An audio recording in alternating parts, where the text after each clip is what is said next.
Isang mapagpalang araw po sa ating lahat, mga kababayan, mga ka-TH.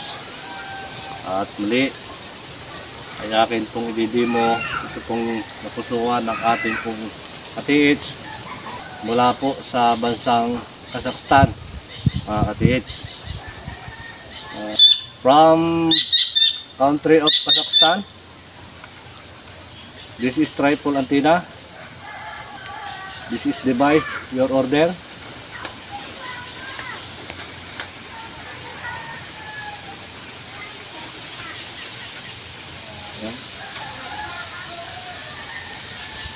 This is device, your order, tripole antenna. Yeah. And then necklace is 24 carats. You put load here inside the chamber. This. Open it. And then load.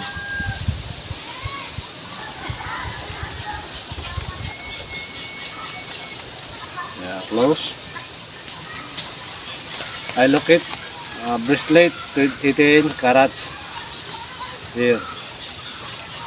Then go.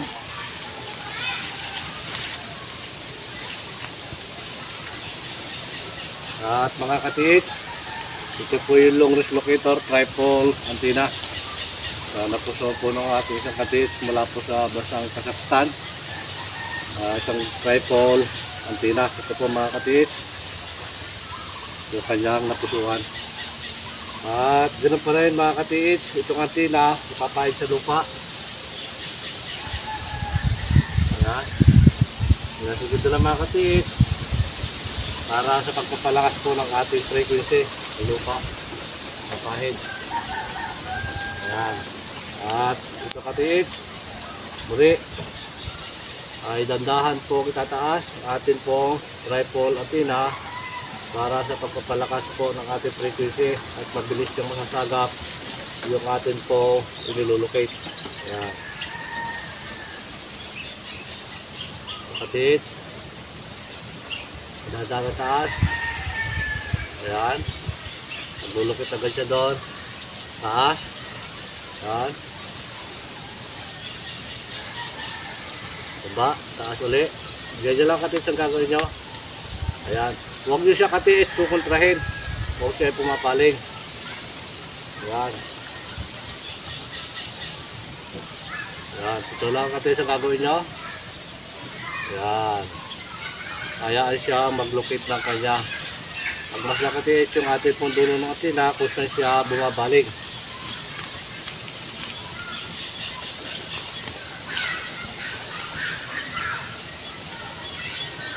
Ayan.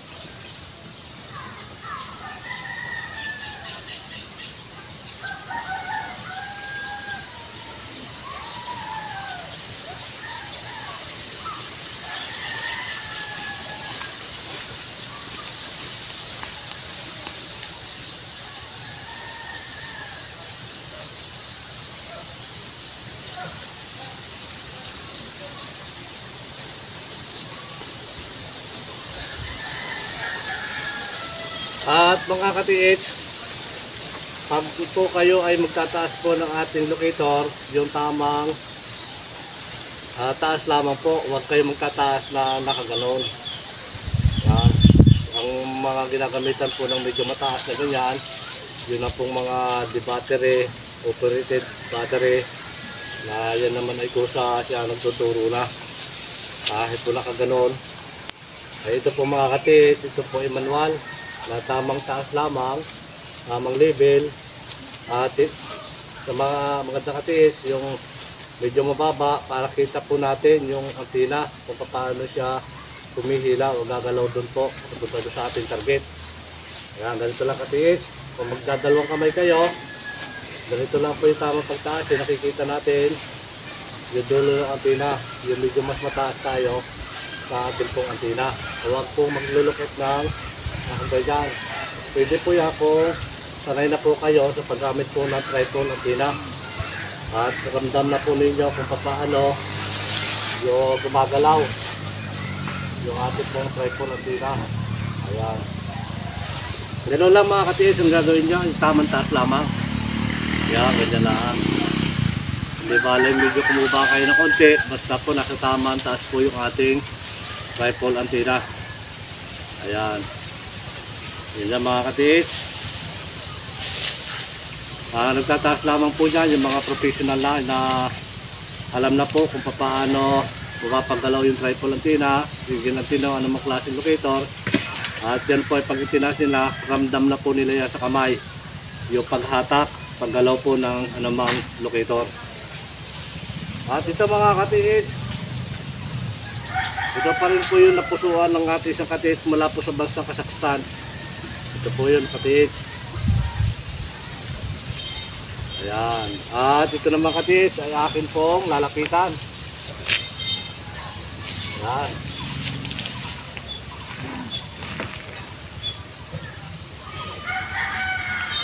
At dito katiis, kung ano yung ibinala mo, yun talaga inulukit po ng ating locator.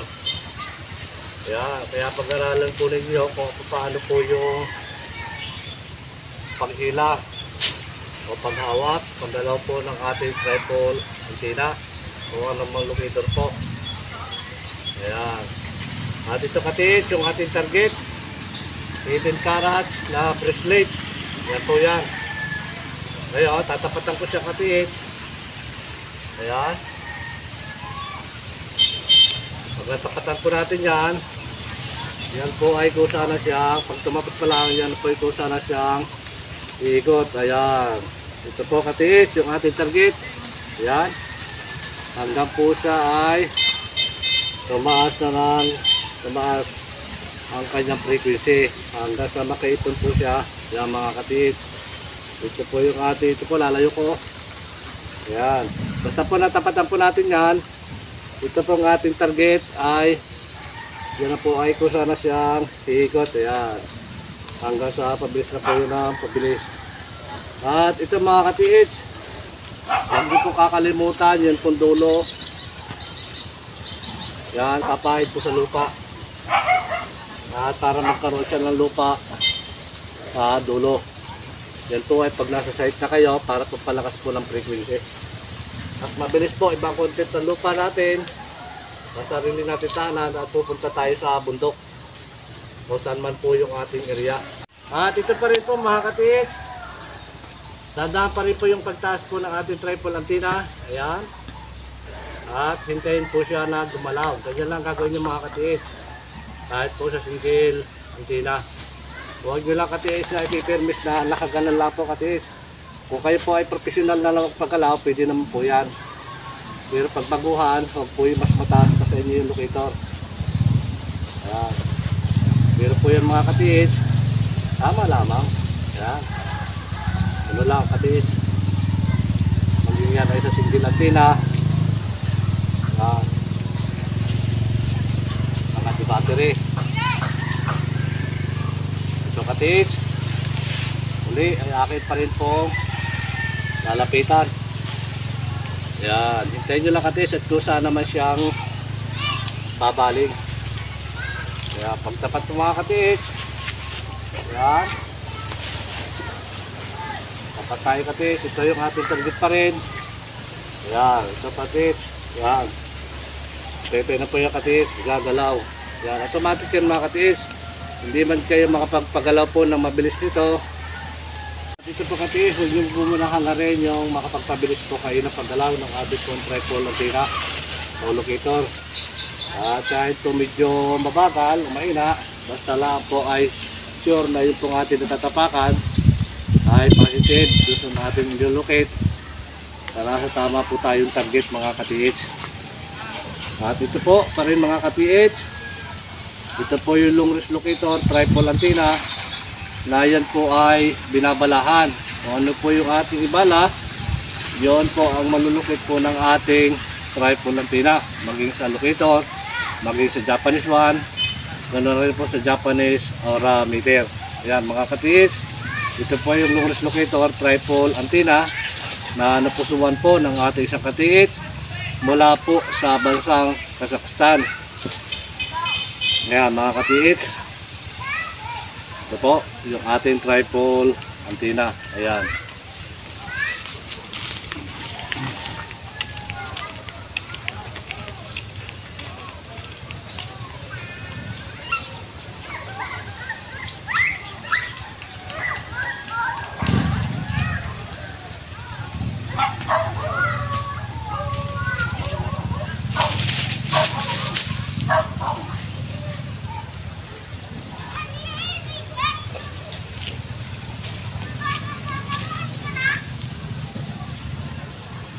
Ayan mga katiits, ganyan lang po kasimple yung ating po pag gamit po ng ating tripod antenna.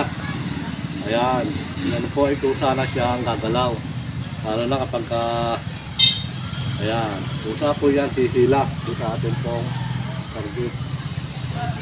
Ayan.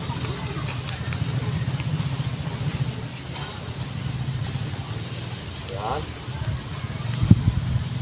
At ito pa rin mga katiits, muli ay akin pa rin pong lalapitan.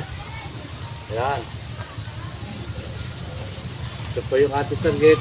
Ayan, basta po ito yung matapatan natin katiits. Ayan, basta po ito yung matapatan. Ayan, ito po yan mga katiits, ito po matapatan yan. Ayan, ayan na. Ay kung sana po yung iikot sa pagpapalakas po ng ating frequency mga katiits. Ayan. Ito katiits. Ayan. At muli mga katiits, muli pa rin po yung paggawa ko ng ating long-range locator tripod antenna. Ang mga pupuso po mga katiits. At muli maraming salamat po mga katiits. At huwag po kalimutan mag-subscribe, like, share, and comment na rin mga katiits. At muli maraming salamat po at mabuhay po kayong lahat mga katiits.